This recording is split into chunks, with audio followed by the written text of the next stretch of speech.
siku ya Ijumaa palisainiwa mkataba kati ya SADC pamoja na Alliance Fleuve Congo M23 pale Goma katika hoteli ya Serena. Mkataba huu ulihusu nini? Mkataba ulibeba kusudi la ceasefire baina ya SADC yale majeshi, manake hapo tunaona South Africa, tunaona Tanzania, lakini pia tunaona Malawi. Wa ceasefire ili kwamba majeshi hayo ya SADC yaweze kutoka ndani ya ardhi ya Kongo wajielekeze kwao. Watakwendaje makwao? Watapitia uwanja ule wa ndege ambao upo pale Goma uliosimamishwa kwa muda kwa sababu ya kuharibika na makombora na vinginevyo. Kwa hiyo mkataba waliosaini, kwanza wamesainiana mkataba kubaliana uwanja wa ndege utengenezwe kwanza ndipo atakapoondoka. Lakini pia huo uwanja wa ndege unatengenezwa na nani? Wamekubaliana hata hizi nchi ambazo zimehusika kwa ajili ya kuja kutengeneza ule uwanja wa ndege, basi nchi hizo za SADC ambazo zilikuwa ndani ya SADC kuna mikataba ambayo hawakutaka ifahamike sana, lakini pia imehusishwa kwa ajili ya kusaidiana na M23 kwa ajili ya kutengeneza ule uwanja wa ndege. Taarifa zingine za ndani sana, hizi ni za ndani. M23 pia imethubutu kunegotiate yale majeshi ama nchi ambazo yale majeshi yanatokea kwa ajili ya kujenga urafiki wa kijeshi wa karibu na hizo nchi, ili zisionekane tena kama adui kwa upande wa M23, ila waonekane nchi rafiki. Nasema iko Tanzania, iko Malawi, lakini pia iko South Africa. Na wamefikia mahala hapa kukubaliana kusainiana mkataba kwa sababu ya baada ya serikali ya Kongo kutokupigana, wao walikuja kusaidia serikali ya Kongo na wao kukimbia. Wao wale wageni wakukimbia wakajikuta moja kwa moja wapo kwenye eneo ambalo linatawaliwa sasa na nini? Alliance Fleuve Congo M23. Wataondokaje? Kwa sheria za kijeshi hawakutakiwa kufanya lingine lolote, itakiwa tu waombe njia waweze kuondoka, lakini M23 imewakataza, hawataondokea njia ya Rwanda kule Kigali kama walivyoenda wale wa mercenaires wale wazungu. Hawa kwa kuwa ni Waafrika walisema mtaondokea hapa Goma, lakini kwa condition uwanja wa ndege utengenezwe kwanza ndipo muondoke, na nchi zenu zihusike pia katika kutusaidia kutengeneza huu uwanja. Kwa maana hiyo ni kwamba kuna uwezekano mkubwa sasa kwamba hata nchi ya Malawi, nchi ya Afrika Kusini na nchi ya Tanzania kwa kuchukua gharama kuboresha uwanja wa Goma, yawezekana napo pia wakapewa mkataba mifupi kwa ajili ya kufaidi kile ambacho wanaweza wakakichuma na wenyewe katika Kivu ya Kaskazini au Kivu ya Kusini, maeneo ambayo yanakamatwa na M23. Hivi ndivyo ambavyo mzee wa habari mbichi huwa anawapa habari. Sasa hivyo ndivyo mtarajie kuviona hapo mbele. Sasa waweza kujiuliza kwa nini M23 isaini mkataba na nchi? Kwa sababu wale ni askari wa kutoka nchi zao, wasingeweza kusaini bila kuwasiliana na nchi zao. Hii ina maana ya kwamba Nord Kivu imekwisha kukamatwa ni nchi nyingine tofauti na Kongo. Sud Kivu ni nchi nyingine tofauti na Kongo. Nikisema hivi, watu wenye elimu zao walizosomea kwenye vyuo vyao wana namna yao ya kunielewa, alafu watu wengine wana namna yao ya kunielewa. Sasa unafikiri M23 inasainiana mkataba na SADC? SADC ilikuja kwa ajili ya serikali ya Kongo Kinshasa, ndio iliyowaleta, lakini kutoka kwao sasa hakuna mkataba na Kongo uliowaita, sasa ni mkataba na M23. Hapo unapata picha gani? Manake M23 ipo katika nchi nyingine. Tena niseme hivi, maeneo ambayo wapo M23 kiusomi kabisa, msomi yote aliyelipiwa ada akasoma kwenye shule nzuri, akasoma kwenye vyuo vikuu vizuri, utaona nchi imeshagawika, nchi imeshapasuka, balkanization iko realize, ni vitu tu vinaendelea kidogo kidogo, kwa maana wao wanatamaa. Wameona Nord Kivu na Sud Kivu tumeshafanikiwa, lakini tujiongezee bwana, tujiongezee. Na kwa kuwa wameshagundua serikali ya Kongo iko feble, tujiongezee. Wanaweza wakaongeza hata mikoa 5 6 ambayo ikukua kwenye ramani, kwa sababu wameshagundua serikali ya Kongo iko feble. Ila pays iko deja balkanisé, na beaucoup de politiciens congolais wako convaincus, et surtout des politiciens qui viennent de Sud Kivu, Nord Kivu wako convaincus avec balkanisation. Hii habari inaweza ikakuumiza ama isikuumize, ila ninaongea ninachokijua. Tukitoka kwenye mkataba huo turuke moja kwa moja kule Walikale. Ninazo taarifa mlizosikia kwamba ipo kombora iliyoangusha ndege ya Rwanda, na ile ni ndege ya Rwanda, sio ndege ya M23. M23 ndio ndege, ila kwa kuwa Rwanda ndio inawasaidia, kwa hiyo ilipigwa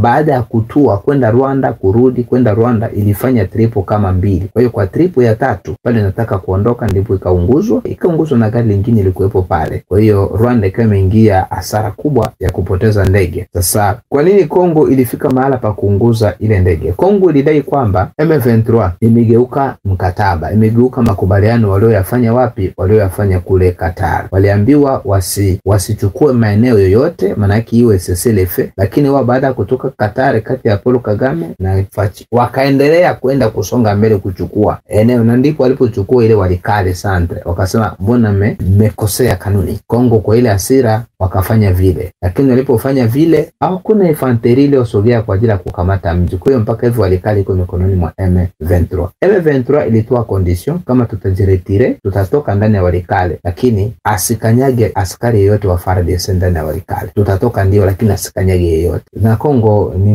mpole. Sasa tukisema hivyo watu wengi waelewi. Na baada ya kuona haya yote, mzee wa habari mbichi alishauri watu ambao hawataki kuwa balkanize, kama hamtaki kuwa balkanize, basi mji balkanize. Kuna option mbili: piga adui ili adui asiweze kubalkanize, na kama mtaweza kupiga adui ili asiweze kubalkanize, basi ninyi mji balkanize kama mtaki kuwa balkanize, ama kama mtaki kutawaliwa. Yes, hiyo ni taarifa ambayo imetokea huko. Sasa tukienda nchini Rwanda, kuna maneno yanayotoka kwamba kule Rwanda, katika habari zetu mpenyezo, kwamba Rwanda anaendelea kuhamasisha kwa sasa hivi, baada ya kuona uchumi unavyoendelea kuzorota, hali ya siasa inaendelea kuwa mbaya kule, mahusiano ya kidiplomasia na nchi zingine yanaendelea kuharibika. Kwa hiyo Rwanda anashauri M23 kwamba watoke, na kuna vikao wanavyovifanya kwamba watoke ndani ya Kongo ili nchi yake endelee kukaa sawa. Kwa maana ya hata kama M23 itaendelea kubaki ndani ya Kongo, itaendelea kupigana, Rwanda anaendelea kuumia. M23 imejaribu kuambia Rwanda kwamba kama wewe utaretire askari wako, tuache basi sisi M23 tumeshashika vijana wengi, tuendelee na movement zetu. Rwanda anasema kwamba hapana, ninyi mnapoendelea bado ataendelea kuniona mimi na nchi yangu itaendelea kuathirika. Kwa hiyo kikao kimefikia mahala fulani ambapo kama kujawa makubaliano ya moja kwa moja hivi kati ya serikali ya Rwanda lakini pia na M23, ila Rwanda ni kama insist M23 iachane na hizo habari ili nchi ya Rwanda endelee kupumua. Sasa hizo ni taarifa za ndani ambazo tunazipata, lakini hawajafika mahala kukubaliana. Kama ni za ovyo basi tutaendelea kuzijua, na kama ni za ukweli sana ndani yake tutaendelea bado kujua. Ila kinachoshangaza ni kwamba ni kuona hata kunapotangazwa CCLF, Kongo ndio huwa inalalamikia CCLF wakati wenzao wanaendelea. Hili jambo mnalionaje? Kongo kulalamikia tu CCLF,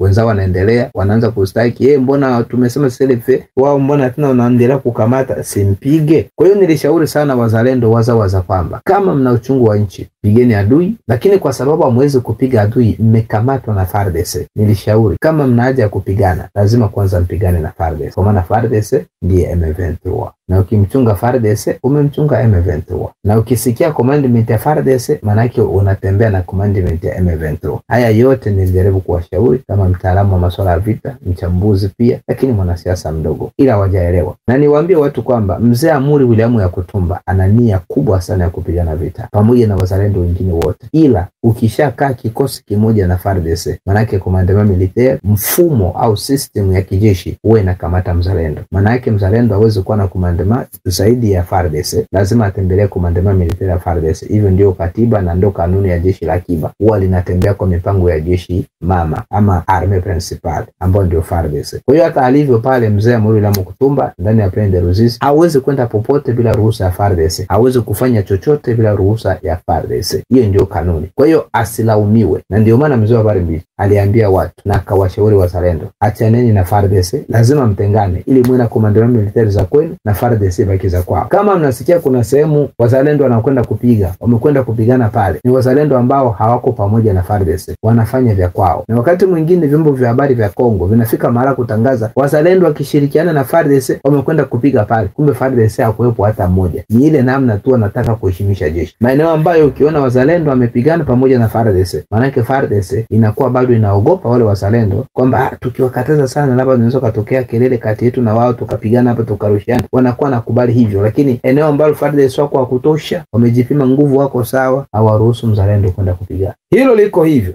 Najua mzee wa habari mbichi ninapoeleza habari za ukweli na kuziweka wazi, wale wengi wao wanaumia na wengine kusema mimi ni M23 kwa sababu siwatii moyo. Ila kukutia moyo kwa kitu ambacho ni cha uongo hakitakusaidia. Bora nikupe habari iliyo sahihi, ndio utakayotembea nayo vizuri. Ukiamua kuiombea nchi utaiombea vizuri. Sasa tuje kwa mzee Bitakwira. Tena niseme hivi bila woga, Bitakwira ni msaliti mkubwa sana. Na kama mzee wa habari mbichi na vyombo vingine vya habari havikuwahi kusema hili jambo mapema, ni kwa sababu ya kumheshimu sana, lakini pia kila jambo lina wakati wake. Sikiliza, Kitu cha kwanza ambacho ninataka watu wote mjue kwamba siasa huwa ina move. Ninaposema siasa huwa ina move, hapa ina maana kwamba siasa ina principle mbili. Siasa, a politics is not dynamic but is flexible. Siasa, la politique n'est pas dynamique mais c'est flexible. Hivyo ndio tunasema katika principe ya politiki. Politiki haikuwagi dinamike, inakuwaga flexible. Kwa maana gani?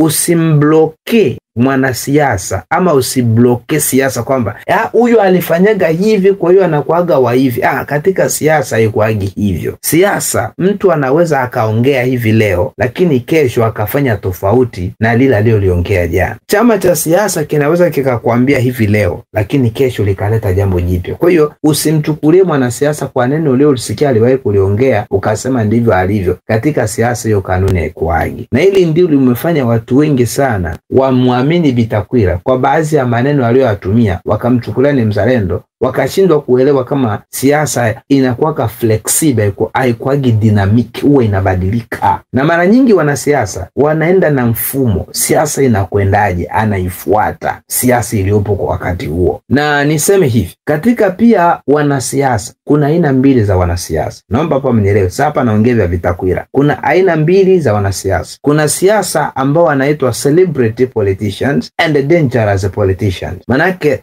celebre, kuna politicien ambao tunawaita wa celebre na politicien dangereux wanakuaga. Nikupe mfano. Politicien celebre ni yupi na politicien dangereux yuko vipi? Unaweza kuona hata kwenye timu ya mpira kuna mchezaji anaweza akawa anapiga korosi nyingi, chenga nyingi, madoido mengi, lakini hata akifika kwenye goli yeye na golikipa hawezi kufunga goli. Lakini anafanya vidoido, kila mtu anamshangilia.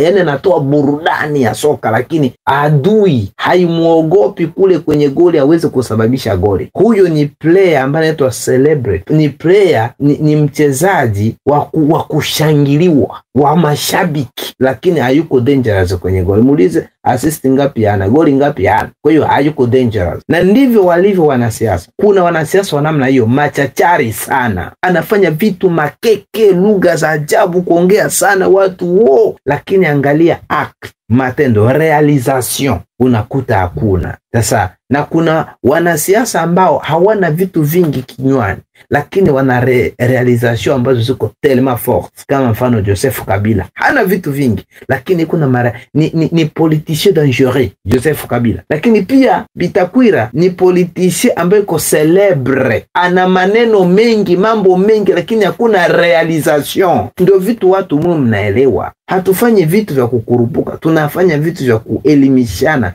siasa. Bitakwira yuko celebre, politicien celebre, mais ce n'est pas un politicien dangereux. Ili mlijue, manake hana matendo ya politiki lakini ana maneno ndani ya politiki yanayofurahisha watu. Sasa sikiliza, nilisema tena nasema, Bitakwira ni msaliti. Sasa kwa kuwa watu wa chama cha Bitakwira na ndugu wa Bitakwira na wanasiasa wengine marafiki zake Bitakwira wamesema, bwana huwa unaongea vitu lakini wakati mwingine huwa tunataka evidence ambazo zinakushika. Na mimi nikasema, na wakasema kwa Bitakwira kwanza tunaomba evidence, manake ushahidi, témoignage ke Bitakwira yuko contre wazalendo. Tupe evidence ke Bitakwira hivi vinavyosemwa, anawapenda wazalendo, amefanya nao vikao, yeye ndo mzalendo kabisa. Tupe evidence. Na mimi ndo natoa sasa evidence. Sasa kwa evidence hii, ushahidi huu, utaniambia wewe mwenyewe Bitakwira ni mzalendo au Bitakwira ni msaliti? Sisemi hivi kumchafua, wala sifanye siasa ya ukabila. Nafanya habari kwa ajili ya kuelimisha jamii. Siwezi kukudanganya kwamba M23 leo kunipa hela nikakataa kama anavyofanya vyombo vya habari vingine. Nimeshapewa hela mimi nikazikataa. Mimi sijawahi kupewa hela nikakataa, wala sijawahi kupewa hela nikaipokea. Sio M23, sio FARDC. Lakini kitu ambacho naweza nikakushuhudia ni kwamba zilifanyika mbinu kubwa sana za Yamba Letu TV isiendelee kutangaza kwa namna yoyote. Kutafuta watangazaji wafungwe, kutafuta namna yoyote kwamba hii TV ifungwe isisikike ndani ya Republic Democratique du Congo. Hizo ndizo zilizotumika sana. Tunashukuru sana Constant Mutamba kwa maana ya Ministeri ya Justice kutusupport na kuruhusu Yamba Letu TV haiwezi kufungiwa. Kwa hela sijawahi kupewa hela nikakataa ama nikakubali. Ndio maana always naongea vitu ambavyo viko straight, wakongomani wafunguka akili. Sasa msikilize Justin Bitakwira kwa kinywa chake anachokiongea yeye mwenyewe. Sasa utaniambia baadaye huyu ni msaliti au ni mzalendo kweli kweli. Justin Bitakwira mwenyewe ameongea kwa lugha ya Kifaransa alivyotoka tu Uvira hapa majuzi, kwamba amekuja kuonana sasa na wazalendo, kuja kuwapa morali. Ameshatoka Uvira, amehutubia raia, alafu akaenda kufanya na kikao cha usiku cha jioni cha baadaye na wazalendo ambacho hakutumba kuwepo, alafu wakampelekea taarifa kilichosemekana. Ndicho nilichotangaza kwamba Bitakwira aliwaambia wazalendo waweke silaha chini, waache M23 ipite, waachane na hiyo siasa. Sasa hapa anaojiwa sasa, sikiliza Bitakwira mwenyewe, na hii ndio evidence. Na mkitaka 7 ninazileta 7 kwa maana zote ninazo. Mimi sikurupuki. Mimi niliongea habari ya Moise Katumbi mapema sana, watu walinitukana, watu wakatanga, lakini sasa hivi kila chombo cha habari kinamwongelea Moise Katumbi, Joseph Kabila, bande moja na M23. Mimi niliongelea kuhusu bato Amani, kwamba inatoka Uvira, ina mpango wa kuchukua Kigoma, watu askari kupeleka Kalemi. Watu walinitukana, maire de ville akatoa hotuba, guverner akasema wa Kalemi, wakatanganyika akasema guverner wa Ukivu, watu wakanisema ninafabrike information, na vyombo vingine vya habari vikaanza kunitukana. Mbaletu TV ni chombo cha habari cha uongo. Vyombo vingine vya habari kama wanajifunza habari sijui. Mimi sio journalist d'investigation, mimi ni journalist wa zaidi ya investigation. Nina habari ninazozijua kwa investigation na habari ninazozipata hata kwa revelation. Kwa hiyo nikikwambia kitu ndivyo ilivyo. Ilivyotokea Tanzania, sasa bato Amani imefungwa, video zikaruka kwamba bato Amani imezuiliwa kwa muda ikaguliwe kwa maana imetiliwa mashaka, inavyobeba vitu vinavyobebwa humu pale Kibirizi Kigoma. Sasa ndio watu wakaja. Mimi nilisema mwaka jana mwezi wa 7 année passée 2024 juillet ndio nilisema juu ya bato Amani. Sasa kufika 2025 janvier ndio sasa watu wakaja kuelewa nilichokisema juillet 2024 wa mu janvier 2025 ndio wakaja kukubali. Ndio ile wanaosema Waswahili siku za mwizi ni 40. Yaani watu huwa wanaona ile siku ya 40 ikishafika mwizi amekamatwa ndio anajua za mwizi 40 amekamatwa, kumbe ni mwizi. Kumbe wengine wanaona sio kwenye siku 40, tunaona zile siku 30, siku 20, siku 15. Wengine wanamjua kwenye siku 15. Wewe subiri utamjua kwenye 40 akikamatwa siku ya bato Amani. Nikajifikiri labda kuna watu watanipongeza, mzee pale kumbe unaongeaga vitu hata tujaviona. Haya, sasa sikiliza Justin Bitakwira, umsikilize, amesema kwa Kifaransa, alafu nitatafsiri baadaye akifika mwisho. Justin Bitakwira, bonjour. Bonjour. Vous venez de Uvira, dans une mission de travail. Bon, c'est à Uvira où il y a eu des attaques récemment, des Maïmaï. Comment est-ce que vous avez laissé Uvira à ce jour? Bon, je dois d'abord vous dire que c'était sur instruction du président de la République qui m'avait demandé, non seulement comme membre du gouvernement, mais aussi comme fils d'Uvira, élu 2 fois, aujourd'hui nommé 2 fois ministre, d'aller transmettre un message de réconfort à la population, encouragement à nos forces de défense. Et je crois que le message est passé parce que j'ai tenu un meeting qui a réuni plus de 40 à 50 000 personnes. Parce que, effectivement, les assaillants sont venus de Fizi, mais nos forces de défense les ont repoussés de très loin. Et nous espérons, comme on dit, qu'on bloque la rivière par la source. Mais qu'est-ce qui s'est passé dans cette zone, que ce soit Uvira ou à Fizi? Et le message du chef de l'État était clair, que normalement dans la tradition bantoue, quand un serpent est dans une maison et qu'il se place sous la cruche, vous êtes obligé de casser la cruche pour attraper le serpent, afin d'éviter le mal. Et là, vous voulez dire quoi?